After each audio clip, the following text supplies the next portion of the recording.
It's Messi! It is the cleanest of clean finishes from the best on the planet. It's time for the biggest sports stories. Liverpool, the champions of Europe, are top of the world. The biggest interviews. That such a great spectacle is ruined by such thuggish behavior. And all the analysis right here. He's the one player that has the arrogance to think that he can play in any stadium in the world and any pitch in the world in front of any player in the world and take them on. Every weekday, it's my sport, it's your sport. It's ZiFM Sport. Let's join the team for the biggest show in the world of sport on ZiFM Stereo. My station, your station. It's a very good evening, Zimbabwe, and welcome to it. It's a Monday edition of ZiFM Sport after a weekend where England wrapped it all up in Italy. Juventus, the old lady of Turin, was crowned champions, but that's all in the second half of the show, which is the beautiful game. But ahead of that, there's so much to talk about, and those that will be talking about it are Chris Gray. We got Mike Madoda, Alois Munjira, and I'm Barry Manandi, and our producer, as always, is Sean Tafire Nika. Just what you can look forward to in this edition of ZiFM Sport. On the home front, there are reports of the long-standing between Zimbabwe's largest horse racing operator, Mashonaland Turf Club, MTC, and their South African counterpart, Phumelela Gaming and Leisure, is on the rocks after a recent blackout of local race meetings at Borrowdale Park by the Teletrack horse racing TV channel on SuperSport. That development meaning that there's a total blackout of Zimbabwean sport on TV. Sad development indeed. It'll be interesting to hear the thoughts of the studio panel on that matter. In international sports news, Crusaders coach Scott Robertson was not overly pleased with their first loss at home in 4 years, but felt the New Zealand public is happy it had opened up the chase for the Super Rugby Aotearoa title. We'll get you up to speed with what's happening internationally when we take you around the world in 60, starting off in Mumbai, where the star-studded Indian Premier League will start on the 19th of September in the United Arab Emirates. Its chairman confirmed over the weekend. In news out of London, former world number one golfer Lee Westwood is unhappy with the way the US government has handled the coronavirus crisis and may not feature on the US PGA Tour. And in Florida, the NBA has announced that Lou Williams of the Los Angeles Clippers is being quarantined for 10 days because of his trip out of the league's bubble last week to attend a family member's funeral. Don't forget, we'll have our play of the day, which comes smack bang in the middle of the show, and then we'll get into the beautiful game. Kickoff is in Italy, where Juventus have won Serie A for a record-extending 9th season in a row, with Cristiano Ronaldo setting them on the way to a 2-0 win over Sampdoria last night. We'll discuss some of the keys to Maurizio Sarri's first title as manager, and then we'll head over to England, where in another enthralling final day, Manchester United booked their ticket back into the Champions League with a 2-0 win at Leicester City, while captain Jack Grealish struck Aston Villa's goal in a nerve-jangling 1-0 draw at West Ham United that earned Dean Smith's side another season of top-flight football. We'll have a comprehensive review of match day 38 of the English Premier League. Yes, indeed, all of that and so much more to look forward to on this edition of ZiFM Sport. But first, our power play. And today it's the turn of Maroon 5. This one's called Nobody's Love. The Warriors, the Chevrons, the Cheetahs, the Mighty Warriors, and the Sables. From the pool to the track to the field, we are Team Zimbabwe. The Home Front. Local sports news and analysis. Don't forget, we're available online on the various social media platforms at Mike Madoda, at Chris Midzi, at Sean Tafire Nika, at Gazaman14 for Alois Bunjira, at Mark Pozzo for the big man, at Barry Manandi for me. And then, of course, the one you should all follow is at ZiFM Sport. Let's dive onto that horse racing matter, which has to do with our sport in general. There are reports that a long-standing partnership between Zimbabwe's largest horse racing operator, Mashonaland Turf Club, the MTC, and their South African counterparts, Phumelela Gaming and Leisure, is on the rocks after a recent blackout of local race meetings at Borrowdale Park by the Teletrack horse racing TV channel on SuperSport. Following the blackout of the last Borrowdale Park meeting on July the 8th, by the South African racing television channel Teletrack, it did not air the Zimbabwe Oaks meeting held last weekend. MTC chairman Gary Carter revealed that the recent blackout of local races on the TV station was due to a recent change of the guard at the financially distressed South African horse racing operator. Now, just to clean it all up and tidy it all up for everyone, in essence, Phumelela is having financial difficulties, which has resulted in them filing for almost going into receivership and also suspending their shares off the Johannesburg Stock Exchange. So that's a company in distress. They run the race meetings in various provinces, in 7 provinces in South Africa. So it's one of the big ones in South Africa. Albeit that they are like that, they were a strategic partner to MTC, helping with the betting and all sorts. Now, just looking at that scenario, Mikey, this is foreboding almost, and is like the death knell into Zimbabwean sport, because not only does it deprive MTC of a technical partner, it also removes our horse racing off TV, meaning that there's no Zimbabwean sport on TV anywhere.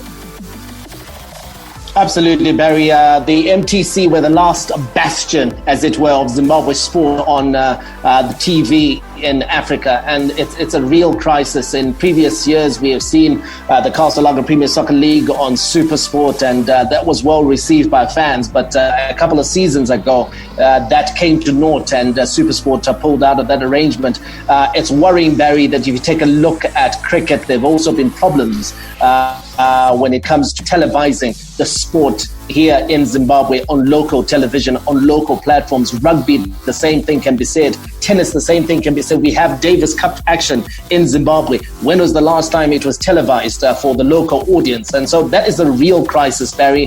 The MTC, yes, they had tried to carry this along for several years, but due to what's happening in South Africa, issues beyond their control, they are going to have to suffer, and they're going to have to take now the horse racing online as a means of mitigating this loss to them and to the punters out there and to the bettors out there. So it's a crisis, Barry, not just for the MTC, for Zimbabwe sport, because how can we make progress if sport is not being televised locally?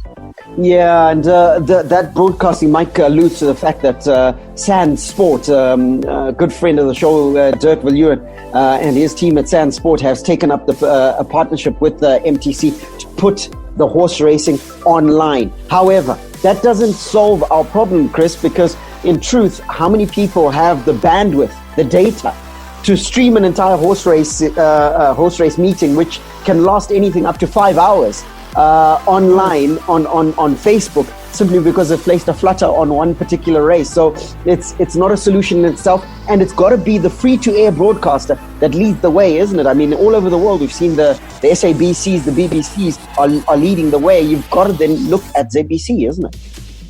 Definitely. ZBC has to come to the party, not just in terms of horse racing, but Zimbabwean sport in general. We need to start off with the ZBC airing these games for, first of all, in terms of profitability for whatever sport it is, for any sport that goes onto TV, what they have is more exposure. They have more fans who have their eyes glued onto this. And so when they approach sponsors in order to get more money into whatever sport it is, they have the advantage of broadcasting. Without that, especially now in a scenario where you can't have fans who are actually physically present at whatever stadium or pitch it is, then that becomes the only advantage you have. In order for that to begin, you need to have, for example, a ZBC coming to the party and actually airing, first of all, at the very least, they need to be airing our football and also the rest of Zimbabwean sport. We need to get people watching sport, and that's the only way that we're going to start seeing an improvement in sport, because of the money that starts to flow in terms of advertising dollars. Important point by Chris there, Alois, in the sense that, have we got sport wrong in Zimbabwe? Have we got it completely wrong on this basis that if you look at any given match day, you've got advertising on the team's shirts, you've got advertising in terms of touchline signage, and that's any sport, including horse racing. And all of those advertisers, those sponsors, are looking for more than just the 25,000 who are going to fit in the stadium. The only way you do that is through TV. Have we got sport wrong in this country? Yeah, we've got it totally wrong, Barry. I think it starts right from the very top that we don't take sports seriously. We've always been talking about it, that sport is actually an industry on its own. You know, the fact that we actually have a minister of sport, I thought that is a sign enough to actually know that sport is very important, but we take it as recreation. That's the biggest problem we have in the country. I think this is about the only country in the world probably that doesn't screen their own sport on television or on sport. We must be the only country. What I don't understand, Barry, is that it's actually part of income. You want eyeballs on your TV, right? You're a TV station. You want people to watch your TV. You want to bring audience to your TV. What better way to bring audience to your TV than sport? All over the world, people love sport. I've never seen a country that is crazy about sport. Maybe probably Zimbabwe. Zimbabweans are crazy about sport, but they're being deprived as well. So for you to actually attract people to watch your television station, you need to have sport like non-stop, because that is what attracts people to sport. Look at the Super Sunday yesterday. We're going to talk about it later on though. But almost the whole of the country was glued to DSTV somewhere around, so that you can actually watch football. That's what, imagine, we didn't even have those matches on our own Zimbabwean television. We could actually have had the situation where we watched that on our Zimbabwean television. So that's the problem that we have, that probably their marketing team, what are they doing? They don't know that this is actually also a gold mine. Sport is a gold mine where you can actually attract advertisers to your television station. It obviously then calls for us to rebuild this thing, Mike. Where does the rebuild start? Barry, the rebuild has got to start with, first of all, the television stations, the television companies realizing that sport is an opportunity. And I think the reason why they don't view sport as an opportunity is because they haven't been able to unlock the value that is in sport. So they see sport as being an expense. So when ZBC does it, for example, they think that they're doing the nation a favor. They think that they are broadcasting a match by way of perhaps a nice to do for the nation.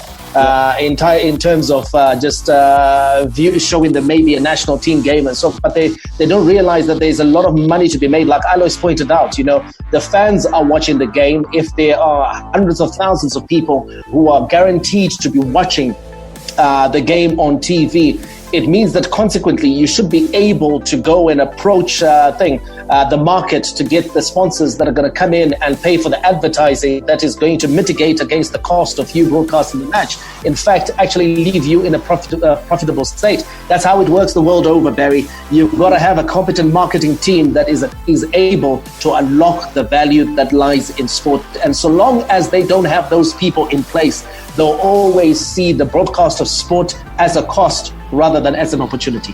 Yeah, broadcast of sport is an absolute opportunity. That opportunity needs to be seized.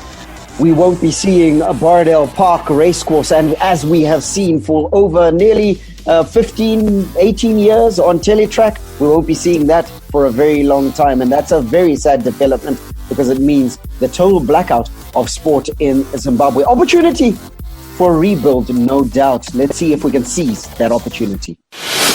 Hi, I'm Trevor Nyakani, the Blue Bulls and Springbok prop, and now you're listening to ZiFM Sport. Right, let's give you a local sports news roundup, starting with rugby, where Zimbabwe national rugby team players Shane Makombe as well as George Sawungweme have renewed their contracts with their respective European clubs. Makombe has signed a new deal with French side rugby club Compiègne. The centre has been with Compiègne since 2017. Stables loose forward Sawungweme has just put pen to paper with his Spanish club Coanda Sevilla with the new deal to run until December 2021. In Spain, one of the country's hardest hit by COVID-19, they are now gearing up for resumption of the game with the 2020-2021 season set to kick off in September.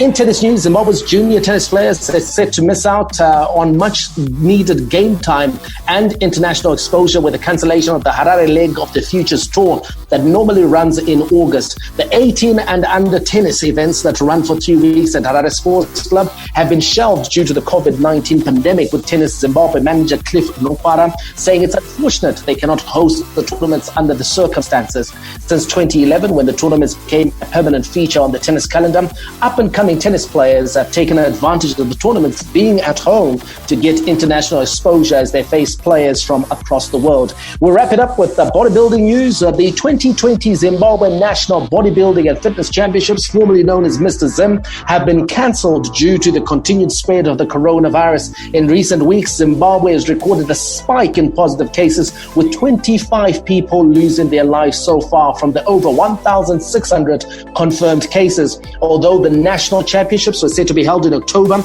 the sports regulators were left with no choice but to cancel the contest. NFZ BF Secretary General Quiet Shanghai says they will come up with a number of virtual activities to ensure that the sport is able to remain alive in the wake of these postponements. Hi, this is Mike Madoda, and you can catch me and the team for all the latest breaking news out of the world of sport, local as well as international, on your favorite station, my station, your station, ZFM. We are Z-Team on ZFM Sport. Z. From the front of the grid to the back of the net, it's ZiFM Sport. International Sports News Roundup, where the world comes out to play. Make sure that you keep it locked right here on ZFM Stereo, my station, your station. We got the football coming up in the second half of the show. Match day 38, the final match day in England. Aston Villa, they have survived, meaning that marvelous Nakamba will enjoy the Premier League season one more time. We'll be discussing that one with the team here in studio, Barry, Alois and Chris. But before we get there, we got some international sports news for you. We go to New Zealand, where the Crusaders coach Scott Robertson was not overly pleased with their first loss at home in 4 years, but felt the New Zealand public will be happy. It had opened up the chase for the Super Rugby Aotearoa title. The Crusaders were beaten 34-32 by the Hurricanes in a pulsating clash on Saturday, ending their 4-year unbeaten streak in Christchurch and tightening the points table. Robertson's team still lead the domestic competition on 19 points, despite their first loss in their 5 games, 3 ahead of the Hurricanes, who have played an additional match. The clash of the Hurricanes was at an almost test-level intensity and arguably the best match of the competition, involving just New Zealand's Super Rugby sides. Now, Barry, you need a special performance to beat the Crusaders, especially in Christchurch, and the Hurricanes duly delivered. They certainly did, and I love the fact that you pointed out there was a test match intensity in that game. In truth, it was a ding-dong affair, and you can sort of commiserate with the Crusaders because they did everything to win this game. They absolutely went at it hammer and tongs. And you think they threw the kitchen sink and some, isn't it? And some. I mean, if you think about that conversion by Richie Mo'unga, sort of drifting just past the wrong side of the upright, and think that if it had gone in and made the scores level, had this gone to the overtime or extra time period, you'd have thought to yourself that Crusaders would have probably been able to pull this out of the fire and win the match. But sadly, it was the wrong side of the post, and the Canes walk away as victors. Due credit to them, and I'm not taking anything away from the Canes. They were phenomenal on the night. Phenomenal on the night, Chris. And for me, the key period in the game being the early minutes of the second half, where the Crusaders came at them, but the Hurricanes stood firm, and that was key to this victory. Definitely, there was a very strong never say die attitude. They were absolutely relentless, and in that particular second half, the Crusaders basically dominated possession and territory, but they still weren't able to go against that Hurricanes defense, and that's what made the difference, is that consistent never say die attitude from the Hurricanes, which was incredible because they were facing the Crusaders at home, which just made it that much tougher. And for the record, of course, this loss breaking a 36-match sequence of being unbeaten on their home patch for the Super Rugby champions, the Crusaders, with 35 wins and 1 draw since they last lost in that venue in 2016. And that loss, significantly, Barry, was against Hurricanes. Now, you take a look, Barry, at some of the standout performers for the Hurricanes. You've got to say that Ngani Laumape and Umanga Jensen were absolutely brilliant, as was Wes Goosen, the man that we tipped to come into the starting lineup in place of Cobus van Wyk. He scored 2 tries. Yeah, absolutely. So in defense and offense, they had standout performance, but they always needed to have them. And Ngani Laumape, you got to think to yourself, how much more does he have in the tank? I mean, yeah, he didn't finish the game, but ultimately the time that he was on the field, he was immense.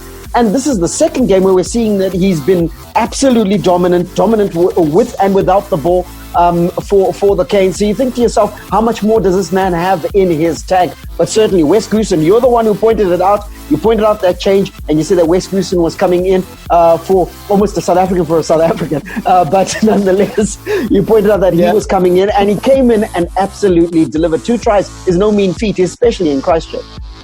Any chance, Barry, that Wes Goosen could force the hand of the selectors, because he's been thereabouts the All Blacks conversation, isn't he? I mean, you've got to say that he's a finisher, this boy, South African born. He's now in New Zealand, and he could well be turning their heads.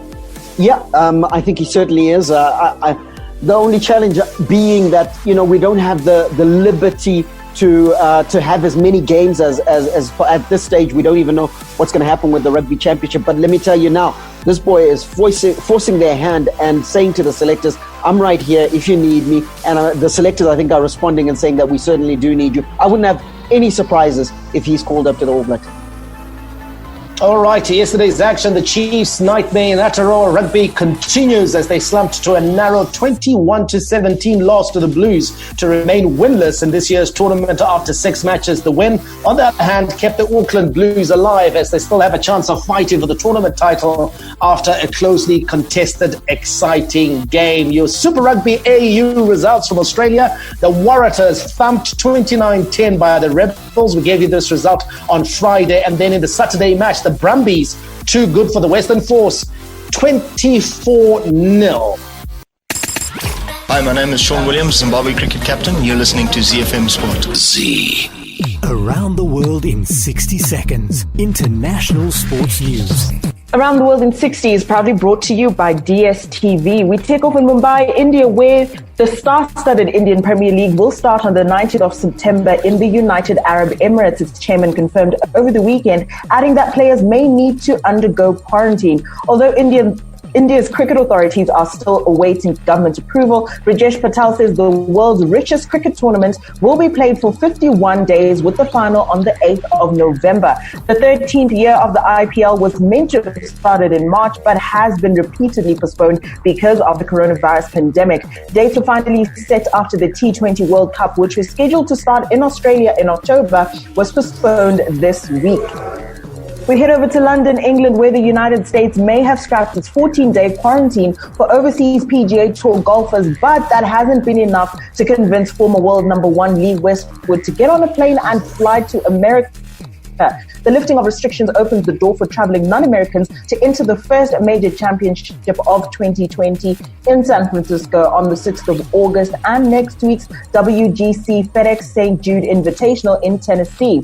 But the attraction of playing in a major is not enough to sway Westwood, who said he's worried about the way the United States is handling the COVID-19 pandemic.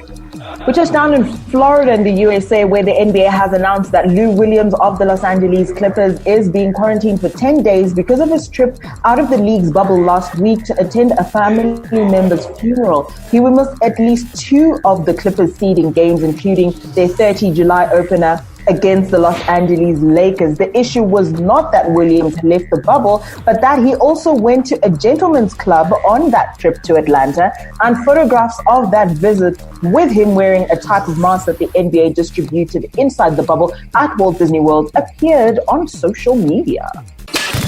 Hi, I'm Warriors coach Zdravko Logarušić and you are listening to ZiFM Sport. Sports with a difference. The big leagues, the big teams, the big players. The beautiful game on ZiFM Sport. The Nerazzurri, the Black and Blues, Inter Milan. It's Romelu Lukaku, and it was never in doubt. He's a beast at the best of times, but this season he has become a monster. The Giallorossi, the Yellow and Reds, AS Roma. Velotti has a go! Tremendous hits! That's what he's capable of! La Viola, the Purple Ones, Fiorentina. Brock Ribery seals a glorious win for Fiorentina with a sumptuous goal at San Siro. The Bianconeri, the Black and Whites, Juventus. Ronaldo seals yet another 3 points for Juventus. Tough yet colourful. The best of Italian football on Z. We start in Italy, where in Serie A the weekend results looked like this. AC Milan 1-1 draw with Atalanta on Friday night, and then Parma getting a good away victory 2-1 over Brescia. Internazionale 3-0 over Genoa. They were away to Genoa. Napoli 2-0 over Sassuolo. 3-2 was the result where Bologna beat Lecce. A 1-1 draw between Spal and Torino, while Udinese, good road victory, 1-0 over Cagliari. Lazio were dominant over Verona. They beat Verona 5-1, did Lazio. And then Roma 2-1 over Fiorentina. But the story of the weekend is that Juventus have won Serie A for a record-extending 9th season in a row, with Cristiano Ronaldo setting them on the way to a 2-0 win over Sampdoria last night, although the Portuguese veteran missed a late penalty. The 35-year-old broke the deadlock in first-half stoppage time with his 31st league goal of the season, and Federico Bernardeschi added the second as Juve moved 7 points clear of Inter Milan. Juve, in their first season under coach Maurizio Sarri, clinched the title with 2 games to spare despite a stuttering run which had seen them win only 1 out of the last 5 matches. Alois, Juventus, it was never in any doubt. I think it was a question of when and not if they would win the title, but sealing it yesterday must have been absolutely sweet victory. Yeah, of course, coming, they had a very good cushion ahead of them. They had a lot of points ahead, and they could actually say, that's why we were talking about it last time, that they started in that other match because they know they've got this in the bag. They only needed 1 win, they got it.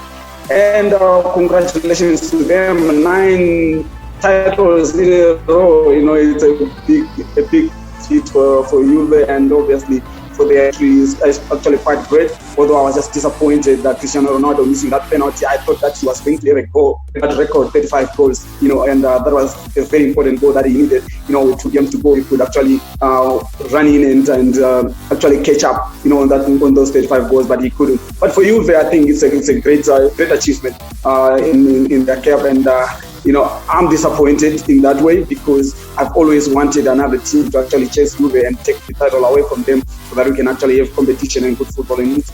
So Juventus 83 points in second position at the moment is Inter Milan. They're on 76, and then Atalanta and Lazio on 75 points each. Now Inter, so in a strange bit of fate, as it were, are coached by Antonio Conte, the man who won the first 3 titles for Juventus in their current run of 9 titles.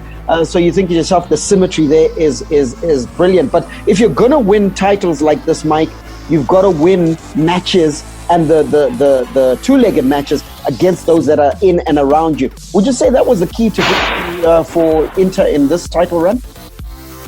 Yeah, absolutely, Barry. I think that certainly was one of the keys. Beating Inter, like you said, coached by Antonio Conte, who just wasn't a great manager for Juve, but remember, he's a Juventus legend as a player.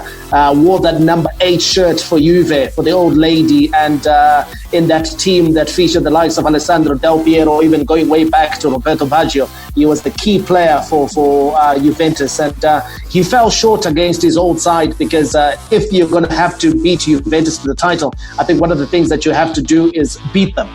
So that you narrow the gap. And in both matches where Inter came in with a chance of actually putting a bit of pressure on Juve, they fell short. If you remember the second match that they played, the game just before the coronavirus shutdown. There were 9 points adrift of Juve with the game in hand. And so had they won that game, they would have actually been 6 points.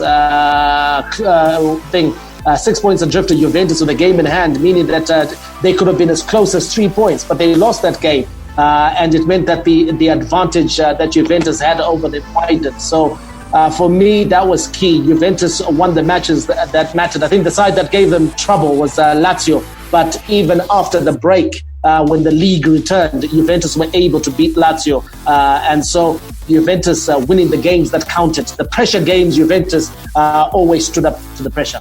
Yeah, and that Lazio being mentioned by Mike there, Chris, you got to think to yourself that Lazio, had they maintained the momentum that they had before the coronavirus break, they would have been in with a shout, and they had a good chance of actually upstaging the old lady. But I think inconsistent form after that restart has really led them into murky waters, and they've fallen well adrift. Definitely. They basically imploded after the return, and that was the problem with Lazio. Is any team, I think, in Serie A that's going to be able to make a sustained effort to challenge Juventus and actually prevent them from getting yet another title needs to be consistent throughout. In as much as there was that break, there were teams that continued to almost plague them. Your Inter Milan that were able to plague them. Lazio basically imploded, and they weren't able to maintain a sustained charge against Juventus. Indeed, consistent form is what you require, and consistency is what we can say about the top goal scorer gong, which Alois alluded to, talking about Cristiano Ronaldo chasing down that 35-goal record. Well, let me tell you, a man who's close to getting there is Ciro Immobile of Lazio. He's sitting now on 34 goals, one short of that 35-goal target, and then he scores 2 in the next 2 match days. He upstages that record. So we say, go Ciro, go. Cristiano Ronaldo is now second. He's sitting on 31 goals after scoring last night. And then Romelu Lukaku of Inter is in third on 23 goals. Ciro Immobile, he's well on target. All he needs is to score a goal a game in the next 2 games, and he will be the record holder. Lots of football fans last night will be keeping their eyes on England. It was match day 38, the final match day of what has been the longest season ever in English football. And here are your results. Arsenal 3-2 victors over Watford. Remember, Troy Deeney said Arsenal lacked the cojones. Barry. now who doesn't have the cojones? He was castrated, clearly. Yeah, they castrated him. Well, he's gone down, Troy Deeney, and his Premier League status null and void. Burnley beaten at home by Brighton 2-1. Chelsea beating Wolves 2-0. 2 goals at the end of the first half, securing Champions League football. Crystal Palace 1-1 draw with Tottenham Hotspur. Everton beaten by Bournemouth 3-1 at home. Leicester beaten by United in that battle for the Champions League 2-0. West Ham 1-0 draw with Aston Villa, a result that saw marvellous Nakamba retain his Premier League status. Southampton 2 good for Sheffield United 3-1. That one ended on the South Coast. Manchester City 5 goals past Norwich, meaning that for the 3rd successive season they score 100 goals in the league. And then the champions Liverpool 3-1 victors over Newcastle despite going 1-0 down after 24 seconds. Now, Manchester United booked their ticket back into the Champions League with a 2-0 win at Leicester City, a result that also meant Ole Gunnar Solskjaer's side finished 3rd in the Premier League in a final day shootout with Brendan Rodgers' side at the King Power Stadium, where the winners would guarantee Champions League football next season. Nerves were on show until Bruno Fernandes settled the visitors down from the penalty spot after Anthony Martial was taken down by Johnny Evans and Wes Morgan. The penalty was United's 20th of the season and their 14th in the Premier League, a new record. Evans was shown a red card in injury time for a dangerous tackle on Scott McTominay before Jesse Lingard broke his duck for the season with the final kick of the game, taking advantage of a terrible error from Kasper Schmeichel. Let's get the thoughts of United manager Ole Gunnar Solskjaer. Oh, well, it's been a massive achievement by the players and the staff. The staff, They are incredible. I did have a chat with everyone this morning on no matter what's happened today. We've come so far as a team. We're building a culture, and very proud of all their efforts and pleased with their efforts, because to win this game was massive mentally for them as well after losing 2 semi-finals this year. Chris, United extending their unbeaten run to 14 games in the Premier League is their longest run without defeat since April 2017. Then that run was for 25 games. What are your thoughts on United's end to the season? I think United's done well to end the season, first of all, in number 3, which I don't think a lot of United fans and I think some of the United players themselves were expecting. I think what they've managed to do is get a setup that works for them, some of their combinations that are working for them. And Ole Gunnar Solskjaer has managed to grind out results, I think, for the last 14 or so games in order to achieve this and in order to get that Champions League football. So kudos to them, but I think they're also conscious of the fact that there's a lot of work to be done, especially in terms of Manchester United's defense. We've seen where the holes are, but we can also see that he's managed to build a team that can mount a significant challenge against the other English teams, so the top teams actually. So what he needs to do now is to go into the very short pre-season and make those tweaks. Alois, since making his debut in the competition in February, Bruno Fernandes has been directly involved in more goals than any other player. 8 goals, and 7 assists that the Portuguese maestro has put on the table for Manchester United. Has he been the catalyst for this improvement in the second half of the season? Absolutely, Mike. When you look at Bruno Fernandes, the way he has played, contributed to the goals, it's incredible. It's incredible. It's not just the goals, Mike. When you see Manchester United play, he's like the leader of the orchestra. He is the one who is directing operation. The teams that have managed to get points from Manchester United are those that have tried to prevent the ball from getting to Bruno Fernandes. Those have succeeded to get points from Manchester United. The teams that leave him, they've suffered. He does well, and also he has been the calm, cool, and collected penalty specialist. Some are calling him now Fernandes. Which I found very interesting because he scores them. Yes, Manchester United has scored in a lot of penalties, and he has been scoring them, and he doesn't really miss from there. But like you say, he has done a lot of great things for Manchester United. He has been the catalyst for the improvement, and everybody can see, even opposition fans, opposition teams, they can actually see what Bruno Fernandes has brought to Manchester United. And the top 3 finish, incredible. A lot of people, a lot of fans didn't expect that, but they have managed to do it. And everybody, I'm sure, in Manchester is happy, and that actually gives Manchester United that power, that attraction for better players, because we've been talking about the defense. Chris talked about it, and this is the opportunity. Now they're in the Champions League, they can actually lure good players to actually plug in those gaps so that they can actually be a formidable force to mount a serious challenge for the championship next season. Barry, let's take a look at Leicester. They spent the greater part of the season in second or third place. In the first half of the season, they were comfortably second behind Liverpool. And then in the second half of the season, Man City caught them up. And then they were comfortably third. But if you take a look at how they've gone about their business after the restart, they've fallen badly away. And you've got to say that for them, they will rue the absence of 3 of their back 4 in the restart. Yeah, those 3 being Soyuncu, Pereira and Chilwell. And they're a different team altogether when those 3 are available. But I'm going to add to that also the missing Maddison, who pulled up lame. And him in their midfield, he sort of has the trickery, the guile, the ability to then pick locks, as it were. And in truth, Leicester hasn't been the same side, making Brendan Rodgers, obviously the nearly man of English football. You recall at Liverpool, he missed out narrowly on winning the championship outright, now narrowly missing getting that Champions League spot. So it's a real tragedy for a team that before the coronavirus stoppage was very consistent, delivering results. The Leicester that we knew that was now making a break into the top 6 and becoming challenging to become one of the big 6, as it were. for them to finish outside the Champions League places is heartbreaking. We're not being too difficult on them, though, Barry, in terms of, to be honest, if we had this conversation at the start of the season, no one would have been talking about Leicester having a top 6 finish. Let's be fair. No one would have talked about Leicester challenging for the Champions League until the final day. Is this not a case of a side that had overachieved? Yeah, it is. I would say, yes, overachieved.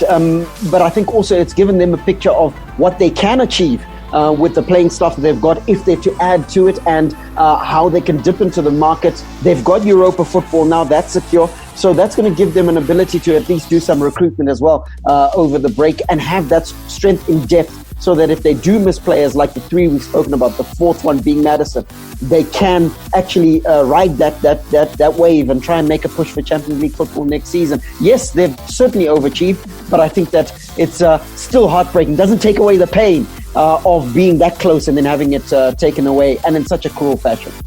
Okay, the only consolation for Leicester was Jamie Vardy, who won the Golden Boot with 23 goals for the season. Your Premier League top scorers, Vardy, like I said, 23 goals. Aubameyang, he scored a brace as Arsenal beat Watford. He ended on 22, as did Danny Ings of Southampton, who also ends on 22. Raheem Sterling, 20 goals. And then Mohamed Salah on 19, Harry Kane on 18, Sadio Mane also on 18, Anthony Martial 17, Marcus Rashford 17, and Raul Jimenez of Wolves on 17 goals. Your top scorers in English Premier League. Your most assists, Kevin De Bruyne. He equaled Thierry Henry's mark of 20. And then he was followed by the Liverpool trio of Trent Alexander-Arnold on 13, a defender, Andrew Robertson on 12, a defender, and Mohamed Salah, 10 assists. Golden Glove went to Edison of Manchester City.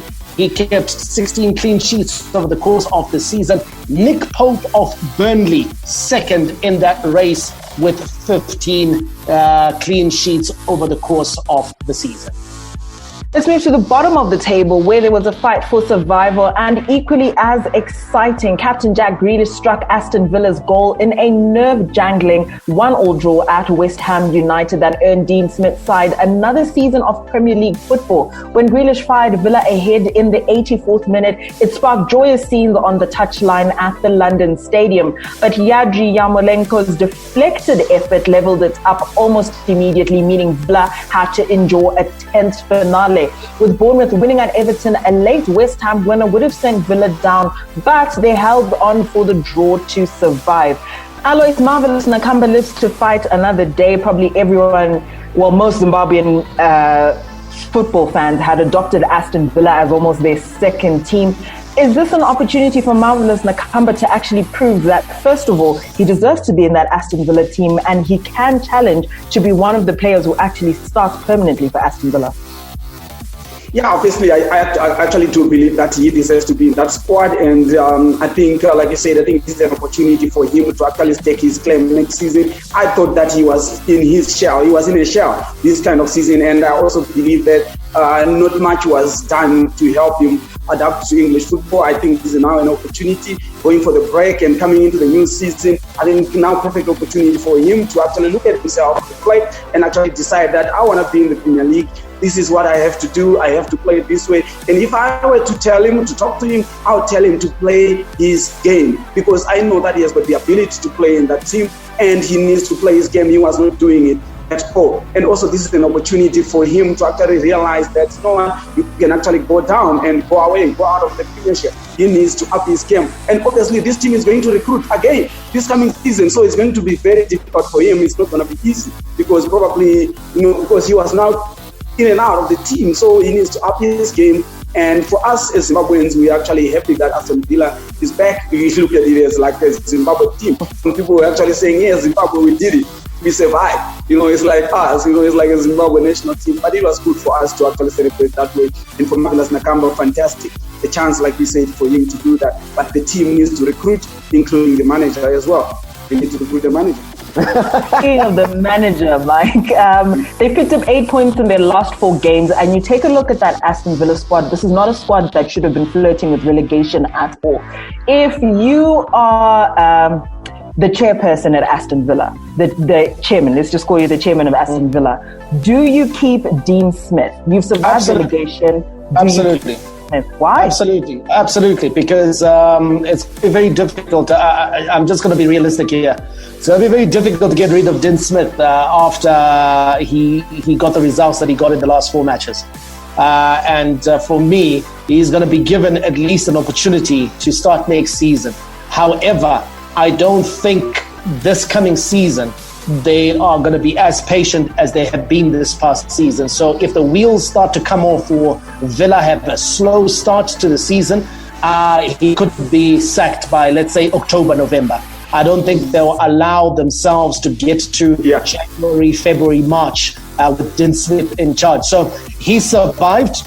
He's bought himself time. That's what he's done. And I believe that they are going to give him the opportunity to recruit the 3 or 4 players that Alois alluded to. And he's going to be allowed to start the season, to at least kickstart the season. And then he will be judged on results, because now he will have ownership of the project and he will have no excuses whatsoever. He can't talk of inexperience. He can't talk of just surviving, because they have already survived. They'll be looking to kick on and have a stable finish, be one of those mid-table clubs in the English Premier League. So if I were him, I'll be just be like the chairman as well. I would keep Dean Smith, support him, and then see if he can take the club forward, move the club forward. By November, we'll make an assessment whether he stays or he goes. Absolutely. So we wait to see what happens at Aston Villa, every Zimbabwean's adopted team. From news of Aston Villa, who are thankful for that goal that wasn't awarded to Sheffield United at the restart after the COVID-19 break, on to now news of a legend of the English game, who's a Spaniard. Manchester City manager Pep Guardiola, no, not him. Well, he's confirmed that the man we're talking about, the midfielder David Silva, will return to the Etihad Stadium for a proper send-off after making his final Premier League appearance for the club in yesterday's 5-0 thrashing of Norwich City. Silva, who joined City a decade ago, will leave the club at the end of the season and made his 309th league appearance against Norwich, going off to a standing ovation from the City bench in the 85th minute. It was the smallest standing ovation of all time, Guardiola said. He will come back for the one that he deserves, no doubt, when the fans are allowed back into the stadium. This is a man who deserves not only a standing ovation from those that can fill the Etihad Stadium, but even those who are at home watching on television, and neutrals included, because this is a legend of the English game, isn't it, Alois? Yes, I actually did give him my own standing ovation. And I think he deserves it. And like Pep said, I think he deserves to come back and get his standing ovation. We saw it to Yaya Toure, got a rapturous one, and I think this is what legends need. I'm sure a testimonial as well is on the card. For David Silva, he has been a very good and reliable servant for Manchester City. He has done extremely well, guys. At one time, even captain the side as well. I am an admirer of him, and he plays good football, clean football, a gentleman even on the field. He's actually a gentleman on the field. He doesn't play dirty. He's just skillful and just goes about his business. Nothing rough, nothing illegal. So I like him as a player. I don't really know what is going to happen. I would have thought that probably they will retain him at Man City. Maybe he still wants to play, so he can't. But I think that they will retain him. One day he'll come back to Manchester City in some role, in some coaching role or something, even in development or anything. I would love to see him coming back to Manchester City, because he resembles Manchester City. The little magician who's 34 years old, Silva, he was unable to add to 60 league goals and 93 assists for the City in his final appearance. And he's won 11 trophies in 10 seasons with City, including 4 Premier League titles, and could yet close out his City career on a high if the club win this season's Champions League. And that'll be a fitting send-off, certainly for a legend of the game, won't it, Mike? Yeah, absolutely, Bay. Right up there. And I think sometimes his achievements are a bit understated, because he didn't play for the aristocrats of English football. He'd be a bigger star if he had played for Liverpool, Manchester United or Arsenal. And so he doesn't get the respect, but he's right up there. I think it's a creative force, right up there with Steven Gerrard for me in terms of creativity. For sure. If you take a look at his stats from an assist perspective, I think he actually ends with more assists than Steven Gerrard, double the assists that Paul Scholes got over the entire career.